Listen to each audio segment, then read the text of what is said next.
به نام خدا. در این جلسه از حل تمرین به فصل آخر مکانیک سیالات 2 میپردازیم. جریان در کانال های باز. در این فیلم مقدمه از این فصل بهتون گفته خواهد شد و نکاتی که برای حل مسئله لازمتون میشه. در ابتدا مشخصات کلی و اینکه حالا در این فصل ما چه فرضیاتی رو داریم با هم یک بررسی سریع انجام بدیم. جریان درون کانال های باز به چه صورته؟ جریان درون کانال های باز به صورت یک نواخت سطح مقطع یکسان، شیب کانال همواره ثابته. حالا در یک سری موارد که حالا تغییر میکنه که اونجا رو حالا جریان رو تحلیل میکنیم که به چه صورت خواهد شد. جریان به خاطر گرانش حرکت میکنه و هیچ فورس و نیرویی توی این فصل ما باش مواجه نیستیم که این سیال رو به حرکت بیاره. نکته دیگه که وجود داره اینه که معمولاً سازه‌ای که حالا زیر این سیال قرار داره یک سازه‌های بتونی هستند و سازه‌های بتونی هم معمولاً زبریشون زیاده. عمق سیال در این کانال ها رو با اندیس وای نشون میدیم و سرعت متوسط رو هم با وی نشون میدیم. سرعت متوسط همواره درون این کانال ها ثابته. علتش همینه که پس از یه مدتی که حالا سیال درون کانال قرار میگیره، بعد از اینکه حرکت شتابدار خودش رو ادامه میده تا به یه سرعت حدی برسه، وقتی به یک سرعت حدی میرسه دیگه سرعتش از اون پس تغییر نمیکنه و از اون به بعد سرعت میانگین همواره ثابت میمونه.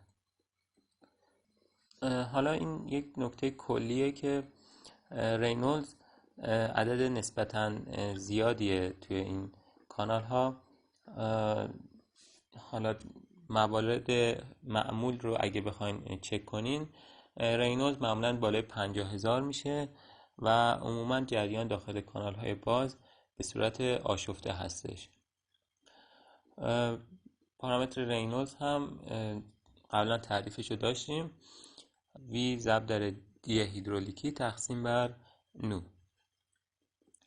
اما نکته که اینجا وجود داره اینه که قطر هیدرولیکی رو ما قبلا باش سرکار داشتیم و مسئله نداریم، اما فرمولش رو هم میدونیم که 4 ضرب در A تقسیم بر محیط یا P هستش. اما مقدار شعاع هیدرولیکی چقدر خواهد شد؟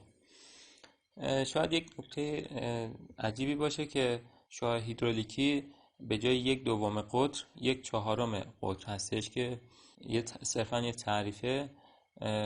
باید اینو به خاطر داشته باشین و اگه بخواین توی فرمولی از شعاع هیدرولیکی استفاده کنین، حتما حواستون باشه که قطر رو اگه بهتون دادن تقسیم بر 4ش کنین، یا اگه خواستین از فرمول 4 آپیوم محاسبه کنین، فرمول شعاع هیدرولیکی A تقسیم بر P هستش.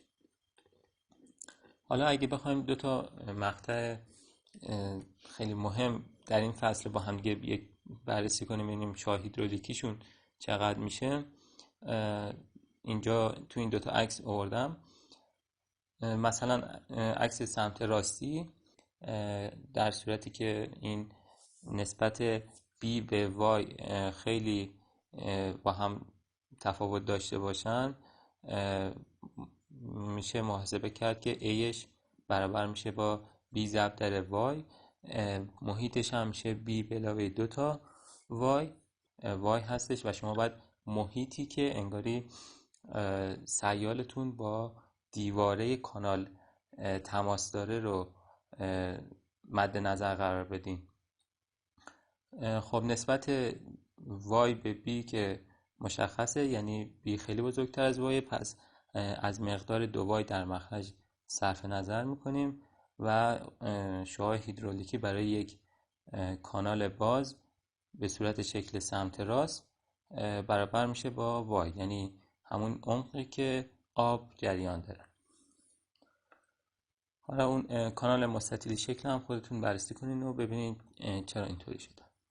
یک نکته ای هم که هستش، بعضی مسائل حالا باش بر شاید بخورین، اینه که بهترین مقطع هیدرولیکی رو مثلا میگن که استفاده کردیم و حالا به جای که دو تا پارامتر از کانال به شما بدن، یک پارامتر رو میدن. اینجا شما باید این نکته رو بدونین که بهترین سطح مقطع هیدرولیکی سطح مقطعی هستش که کمترین مقدار خیس شدن سطح دیواره کانال اون کانال داشته باشه. و حالا چون این مسئله خیلی کم گفته میشه، همین نکته رو بدونین که برای کانال مستطیل شکل نسبت وای به بی باید 1/2 باشه، یا به صورت دیگه وای برابر باشه با بی². نحوه محاسبه کردنش هم به این صورته که انگاری باید بیان شما فرمول شعاع هیدرولیکی رو بر حسب یک پارامتر بنویسین و از اون مشتق بگیرین. الان شعاع هیدرولیکی بر حسب دو تا پارامتری، هم بی هم وای. مثلا بر حسب وای بنویسین، مشتق بگیرین، صفر برابر با صفر بذارین، اونجا اون مقداری هستش که مد نظر سواله. خب برای معادله سرعت دو تا معادله ارائه شده. اولیش به این صورته که میتونین بیاین شما یک حجم کنترل در نظر بگیرین و نیروها رو توش بررسی کنین که حالا کتاب مانسون خیلی مفصل در موردش صحبت کرده. من صرفا اون فرمول آخرش رو بررسی میکنم. فرمولی که برای تنش برشی داریم حالا به این صورته و فرمولی که میتونیم برای سرعت بنویسیم چیه؟ باید بریم از روابطی که قبلا داشتیم استفاده کنیم، یعنی تنش برشی برابر بود با ضریب استکاک تقسیم بر 4 ضرب در فشار دینامیکی. اگر از این فرمول استفاده کنیم به این رابطه خواهیم رسید. این رابطه نسبتاً جدیدی هستش که حالا برای معادله سرعت درون کانال های باز به دست آورد. خب پارامترهای این مسئله تقریبا معلومه. R همونطور که گفتیم شعاع هیدرولیکی کانال، سینوس آلفا معرف شیب کاناله. حالا خیلی وقتا تو مسائل آلفا رو به شما نمیدن و مستقیما مقدار سینوس آلفا رو میگن، یعنی میگن شیب مقدار شیب انقدر هستش. اف هم که ضریب استکاکه و جی هم شتاب گرانش. معادله دیگه که ارائه دادن برای این قسمت معادله شزی هستش. معادله شزی به این صورته و تقریبا خیلی مشابه همین معادله است. تفاوت عمده همون مقدار ضریب سی هستش که حالا خود سی باز یک معادله هستش بر حسب شعاع هیدرولیکی. مقدار کا برابر 1 هستش در سیستم SI و مقدار n رو هم شما باید برین و از داخل جدول 10.1 داخل کتاب مانسون بخونین. یعنی یا مسئله بهتون میده یا جنس رو بهتون میگه و شما باید برین و n مربوطه رو مطابق اون جنس بخونین. مشابه چیزی که حالا تو فصل قبل داشتیم، زبری رو میرفتیم و از جدول میخوندیم. مبحث دیگه که این فصل خیلی باش درگیره عدد فرود هستش. جریان درون کانال های باز به 3 بخشه: زیر بحرانی، بحرانی و فوق بحرانی تقسیم میشه و همه این 3 مورد به این بستگی داره که عدد فرود کمتر از یکی یا بیشتر از یکی. عدد فرود تعریفش رو در فصل اعداد بی بعد از کتاب مانسون داشتیم. برابر هستش با V تقسیم بر رادیکال GL که حالا L طول مشخصه اون مبحثی هستش که ما داریم بررسی میکنیم. در اینجا L همون Y هستش که عمق آب یا سیالی که داریم بررسی میکنیم داخل کانال مد نظرمونه. همونطور که میبینین عدد فرود تقسیم نیروی اینرسی به نیروی گرانش هستش و میبینین که تاثیر نیروی گرانش در مسئلهمون به چه صورته؟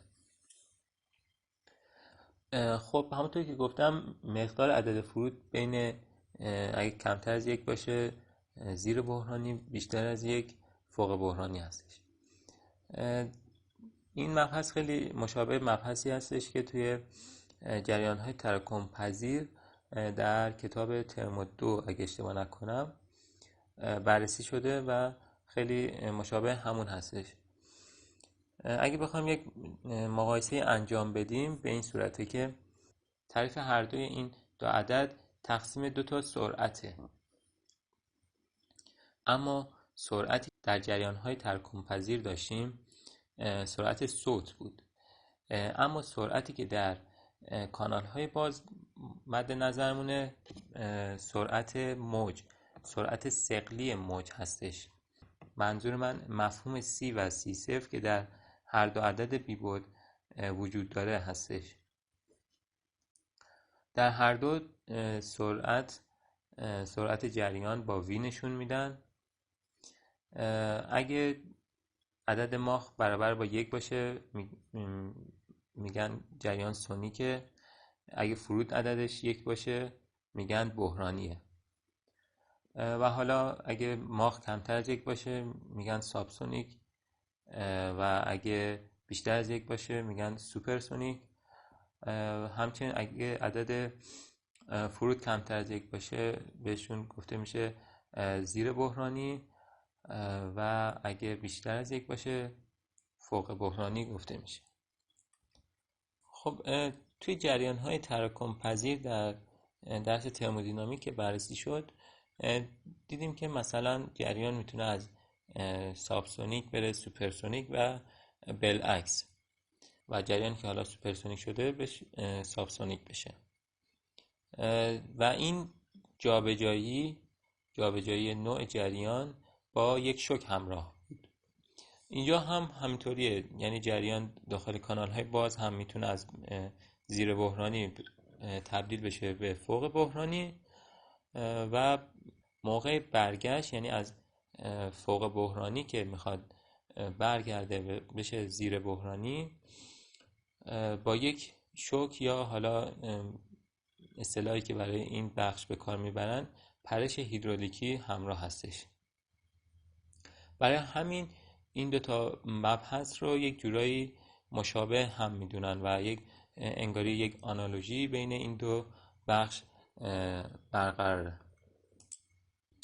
مثلا اگه بخوایم حالا مسائلی که بیشتر بحث میشه به صورت این دو تا شکلی هستش که حالا آوردم.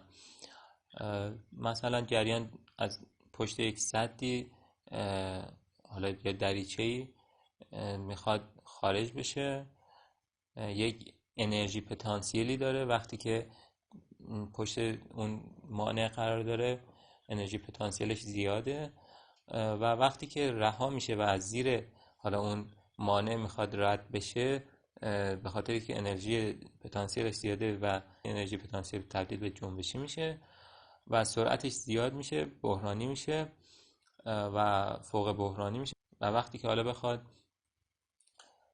اما این پرش هیدرولیکی رو ما در طبیعت دیدیم، حالا شاید توجه نکردیم. مثال خیلی واضحش مثال سدها هستش که جریان وقتی که از یک دریچه سد خارج میشه به خاطر اون انرژی زیادی که داره خب فوق بحرانیه، اما همین که از شیبی که حالا داره از سراشیبی که داره سرازیر میشه به یک سطح صاف میرسه یک پرش هیدرولیکی مشاهده میکنیم. یا مواقعی که حالا سیل پیش میاد اینها اگه حالا دقت کرده باشین یه همچین شکلی رو ممکنه در جایی از مسیر جریان ببینین. و یا این عکسی که حالا توی یک سدی تو کشور سوئد لبریز شده و این شکلی که میبینین جریان وقتی که از سراشیبی سد میاد و حالا وقتی میخواد شیبش تغییر میکنه و میخواد جریان خودش رو مطابقت بده با یک پرش هیدرولیکی این کار رو انجام میده. این مبحث صرفا مال سدها و حالا سیل و اینجور موارد نیستش. خیلی وقتا پدیده رو مشاهده کردیم و شاید حالا علتش رو نمیدونستیم. به عنوان مثال وقتی شیر آب رو با فشار زیاد باز میکنیم تا یک جایی میبینیم که مقدار ضخامت آب خیلی کمه، اما از یک جایی به بعد میبینیم که آب اومده بالاتر و این به خاطر تغییر فاز جریان هستش. در این بخش میخوایم یک کمی بیشتر در مورد پرش هیدرولیکی صحبت کنیم و اینکه ببینیم به چه دسته‌هایی تقسیم بندی میشن و معادلات مربوطه رو هم ارائه بدیم. اگه بخوایم خیلی جامع و کامل بررسی کنیم، یک تقسیم بندی انجام دادن که اگه عدد فرود کمتر از یک باشه، خب واضحه که پرش هیدرولیکی اتفاق نمیفته. اگه عدد فرود بین 1 تا 1.7 هم باشه، همطور که میبینین اتلاف انرژی تقریبا کمتر از 5% و حالا به این پرش هیدرولیکی موج ایستا گفته میشه. اگه بین 1.7 تا 2.5 باشه به اون میگن پرش ضعیف و اتلاف انرژی بین 5 تا 15% هستش. این عدد دیگه‌ای که توی ستون دوم قرار داره مقدار y2 به y1 هستش، یعنی ارتفاعی که آب قبل از پرش و بعد از پرش داره چقدره. مثلا توی همین موردی که الان بحث کردیم تغییر ارتفاع آب بین 2 تا 3.1 برابر هستش. اگه بین 2.5 تا 4.5 باشه عدد فرودمون، به این پرش نوسانی گفته میشه، پرش نوسانی نامنظم، که حالا موجهای نامنظمی ایجاد میکنه و زیاد مورد مطلوب در طراحی هم نیستش، به خاطر که این موجهای نوسانی همیشه پیوسته در حال گسترشن و باعث خرابی میشن. پرش هیدرولیکی که بین 4.5 تا 9 اتفاق میفته 45 تا 70% اتلاف انرژی داره و مورد مطلوب در طراحی ها هستش، به خاطر اینکه این پرش پایدار نام داره و حالا اون جریان بعد از این پرش هیدرولیکی خیلی یک نواخت به مسیر خودش ادامه میده و آشفتگی های خیلی زیادی نداره. و اگه عدد فرودمون بیشتر از 9 باشه به اون پرش خشن گفته میشه که خیلی مطلوب نیستش و معمولا باعث خرابی حالا کف کانال و سطح کانال میشه، با اینکه حالا افت انرژی زیادی هم داره. خب حالا اگه بخوایم فرمول های مربوط به این پرش هیدرولیکی رو بررسی کنیم به این صورت هستش.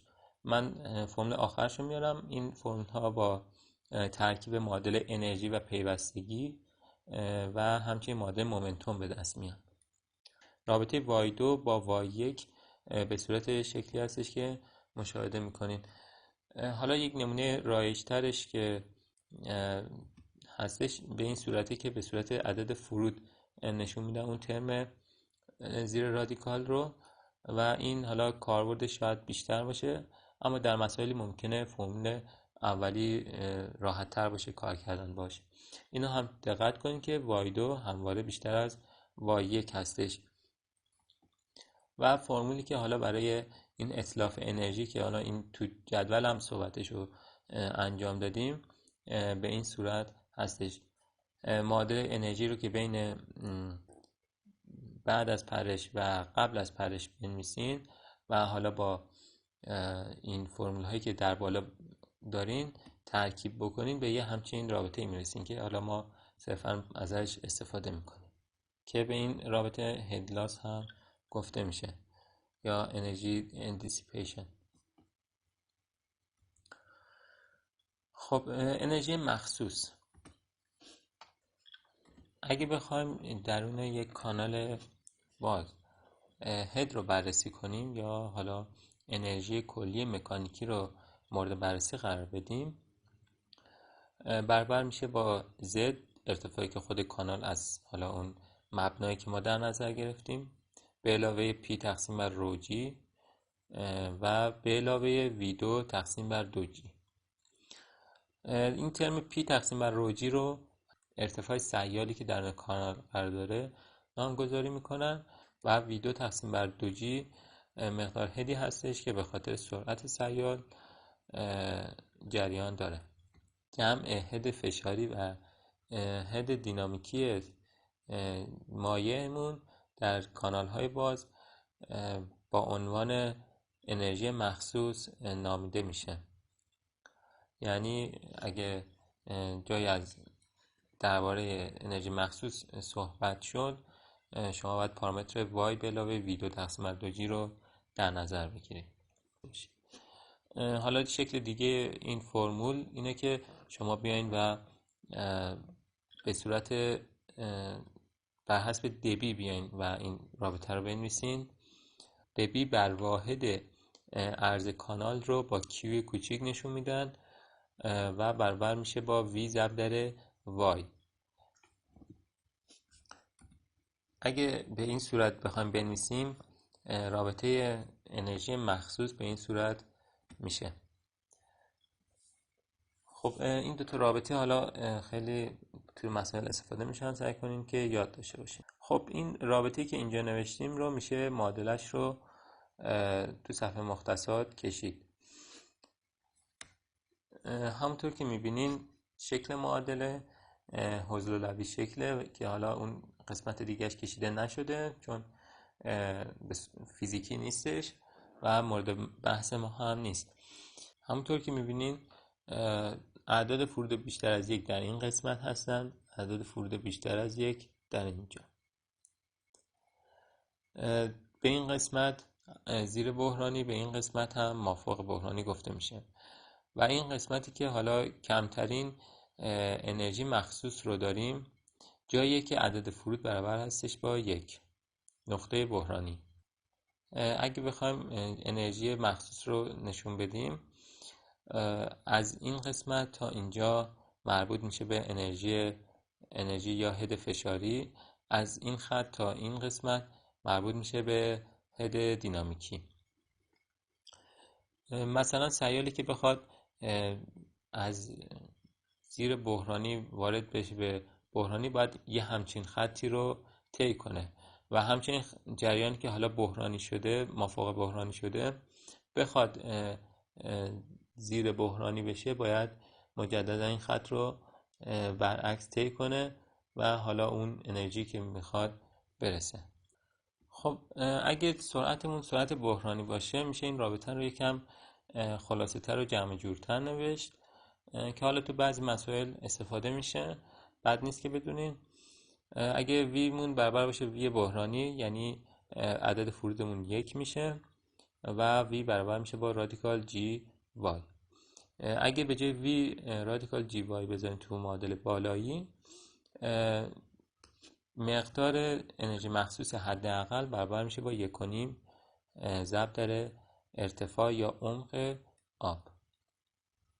حالا آبی که من میگم چون بیشتر مباحثی که ما بررسی میکنیم مسائلی هستش که آب داخل کانال هستش، ممکنه حالا سیال دیگه ای هم باشه، فرقی نمیکنه. مبحثی که حالا تو کتاب مانسون هم هستش و مسائل نسبتا زیادی هم از این بخش هستش، تحلیل جریان روی یک دست انداز یا مانع کوچک هستش. بسته به اینکه عدد فرودمون چند باشه، قبل از اینکه حالا سیال به این مانع برخورد کنه، دو تا رفتار کاملا متفاوت رو میتونیم از سیال انتظار داشته باشیم. اگه جریان قبل از اینکه به این برآمدگی برخورد بکنه به صورت فوق بحرانی باشه، به این صورت یعنی هم به موازات این برآمدگی بالا میاد. اگه زیر بحرانی باشه جریان به این صورت هستش. حالا تحلیل این که چرا اینطوری میشه به دو روش میشه این رویداد یا این پدیده رو بررسی کرد.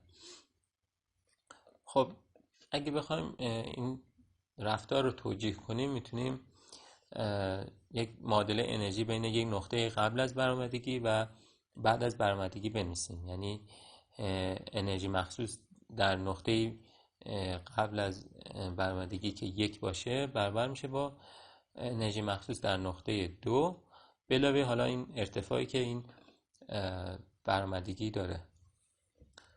میتونیم با استفاده از اون نموداری که توی اسلاید قبل نشون دادم اینو بررسی کنیم. دلتا زد هم یک مقداری داره دیگه. خلاصه در این رابطه میتونیم مشاهده کنیم که مقدار انرژی مخصوص اولیه بیشتر از مقدار انرژی مخصوص ثانویه هستش. یعنی در هر صورت ما به سمت چپ داریم حرکت میکنیم. خب اگه جریانمون زیر بحرانی باشه یعنی داریم از نقطه 1 به این نقطه 2A میایم و همینطور که داریم حرکت میکنیم مشاهده میکنیم که وای در حال کاهش هستش و همینطور که اگه جریان فوق بحرانی باشه از نقطه مثل 1B شروع میکنیم و به سمت چپ میریم و میبینیم که حالا در اینجا مقدار وای زیاد میشه. حالا مقدار اینجا خیلی کمتر از اینجا هستش به خاطر اینکه ماهیت جریان فوق بحرانی طوریه که ارتفاع سیال خیلی کم هستش. یه راه دیگهش اینه که مثلا بیایم هد رو در یک نقطه‌ای حالا دلخواه روی برآمدگی بررسی کنیم. هد میشه انرژی مخصوص حالا اون قسمت به علاوه اون زدی که حالا تپه یا برآمدگی داره. این مقدار همواره باید ثابت باشه. اگه برین از این رابطه نسبت به x یعنی هرچی جریان داره جلو میره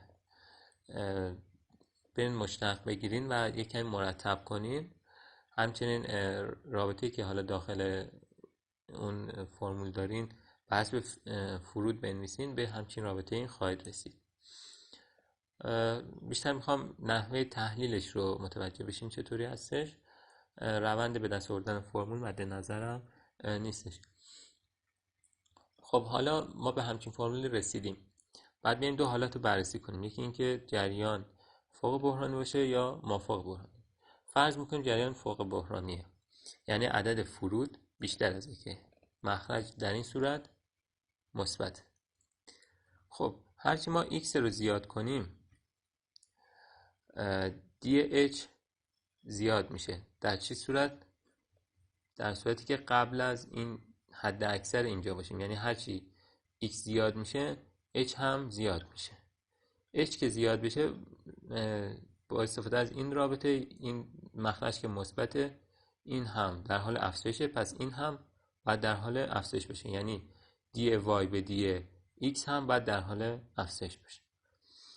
و هرچی از این قسمت یعنی از قسمت ارتفاع حد اکثر این تپه این به سمتی میریم که این مقدار برآمدگی کم صفر میشه، دی h به دی x در حال کاهشه، یعنی مخرج مجددا مثبت، این مقدار صورت منفی یعنی در حال کاهش، پس دی وای به دی x هم باید در حال کاهش باشه، یعنی دی وای به دی x در حال کاهش و تا اینکه به سطح قبلی خودش بازگرده. میتونین همین روند رو برای اعداد فرود کمتر از یک برین و مشاهده میکنین که دی وای به دی x برعکس این حالت خواهد شد. توضیحات مربوط به این بخش در اینجا به اتمام میرسه. امیدوارم که استفاده کرده باشید و اگه جایی ابهام وجود داره حتما از بنده بپرسید. موفق باشید.